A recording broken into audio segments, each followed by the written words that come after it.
உனக்காக எது வந்தாலும் பரவாயில்ல நான் கிடக்குறேன். யாரையோ பாக்குற மாதிரி அலட்சியமா பாத்துட்டு போற.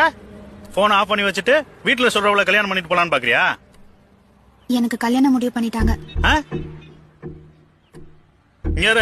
எப்ப நீ என்ன லவ் பண்றேன்னு சொல்லிட்டு அப்பயே நீ எனக்கு பொண்டாட்டி ஆயிட்ட. இப்ப உன் முடிவு மாறினாலும் என் முடிவு மாறாது. உங்க ஊர்க்காரங்கன்னா எல்லாரும் பயந்துருவாங்க நினைச்சிட்டாங்களா? எது ஜெப வந்தாலும் சும்மா ஏன் கத்துறீங்க? அங்க ஏன் சம்மதத்தோட எதுவும் நடக்கல. நான் அமைதியா இருக்கறதுனால ஒத்துக்கிட்டேன்னு நினைச்சிட்டு இருக்காங்க. நீங்க உள்ள இருக்கீங்களா வெளிய இருக்கீங்களான்னு தெரியாம நான் ஒத்தைய எங்கிட்டு போராடுறது? அக்கா சித்தி அத்தனை ஆளுக்கு அவங்கவுங்க அனுபவம்ன்ற பேர்ல ஏன் புத்திய செலவு பண்ணாங்க. இங்க உள்ள இருக்கிறது என்ன கரையா? தோற்றனை போறதுக்கு பிரச்சனை வந்த உடனே விட்டுட்டு ஓடணும்னு நினைச்சிருந்தா அவங்க பண்ணதெல்லாம் காதலே கிடையாது. எனக்கு நீங்க தான் உசுருன்னு நினைச்சிட்டு இருக்கேன். தைரியமா வீடேறி வந்து கேட்டு முறைப்படி கல்யாணம் பண்ணாலும் சரி, இல்ல அது சரியா வராது வா எங்கேயாவது போயிடலான்னு வந்து கூட்டிட்டு போனாலும் சரி, நான் எல்லாத்துக்கும் ரெடி தான். ஏன்னா நானும் உண்மையாதான் லவ் பண்றேன். இனியும் முடிவு